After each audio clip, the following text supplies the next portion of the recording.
ঢাকাই চলচ্চিত্রের গ্ল্যামার কন্যা পূজা চেরি, পোড়ামন 2, গোলুই, জিন কিংবা দম, বড় পর্দায় যার উপস্থিতি মুগ্ধ করেছে দর্শকদের।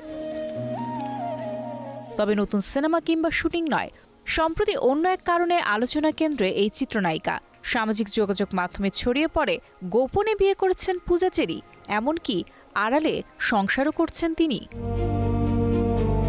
গুঞ্জন আরও ডালপালা মেলে, দেশের এক শীর্ষ ব্যবসায়ীর সঙ্গে নাকি গাঁটছড়া বেঁধেছেন এই নায়িকা। বেশ কিছুদিন লাইমলাইট থেকে দূরে থাকায় সেই গুঞ্জনে যোগ হয় নতুন মাত্রা।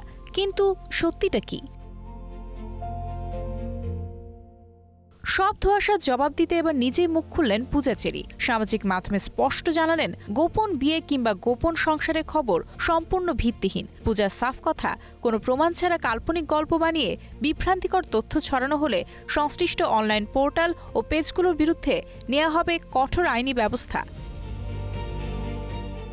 এ অভিনেত্রী জানান, বিয়ে এমন কোনো বিষয় নয় যে গোপন রাখতে হবে। সময় হলে সবাইকে জানিয়েই জীবনে নতুন অধ্যায় শুরু করবেন। বর্তমানে নতুন কাজের প্রস্তুতি ও নিজের ব্যক্তিগত সময় নিয়ে ব্যস্ত তিনি। আর সেই কারণে ক্যামেরা ও লাইমলাইট থেকে কিছুটা দূরে থাকা, আর এই নীরবতাকেই সুযোগ হিসেবে নিয়েছে একটি মহল, এমনটাই অভিযোগ তার। গুঞ্জন আর বিতর্কের আলোচনায় পেছনে ফেলে এবার কাজেই ফিরতে চান পূজা চেরি। আর বড় পর্দায় প্রিয় নায়িকাকে আবারও দেখার অপেক্ষায় দর্শক। Mario Sen, star entertainment.